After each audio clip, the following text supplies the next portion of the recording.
Baik, terima kasih. Perkenalkan, nama saya Henderina Cleopatra Lopilimaki dengan NIM 2201022, Prodi S1 Keperawatan. Di sini saya akan menjelaskan mengenai apa itu desinfektan.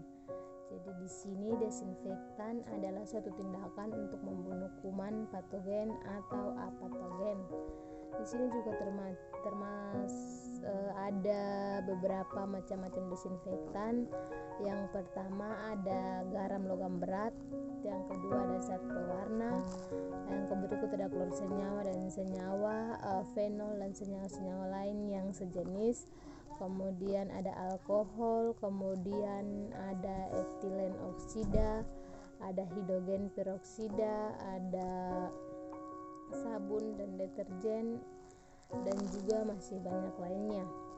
Kemudian yang berikut adanya desinfektan permukaan, di mana desinfektan permukaan itu adalah desinfektan yang dapat membunuh mikroorganisme patogen pada benda mati.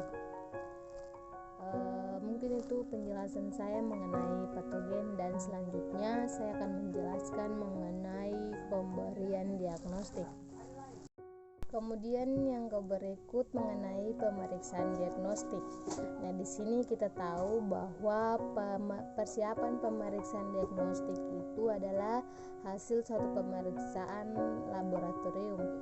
Nah, terdapat 3 faktor utama yang dapat mengakibatkan kesalahan hasil laboratorium, di mana yang pertama itu ada prainstrumentasi, yang kedua ada persiapan penderita, itu dia mencakupi misalnya orang yang berpuasa, kemudian pemberian obat, kemudian waktu pengambilan, posisi pengambilan. Nah, dalam posisi pengambilan ini dia juga harus mempersiapkan dulu alat, kemudian pengambilan darah, penampungan urin, penampungan khusus, dan sebagainya.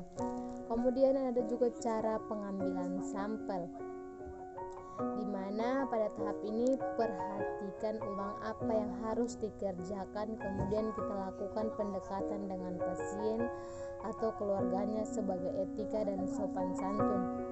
Kemudian yang berikut ada penanganan awal sampel, di mana yang harus kita lakukan.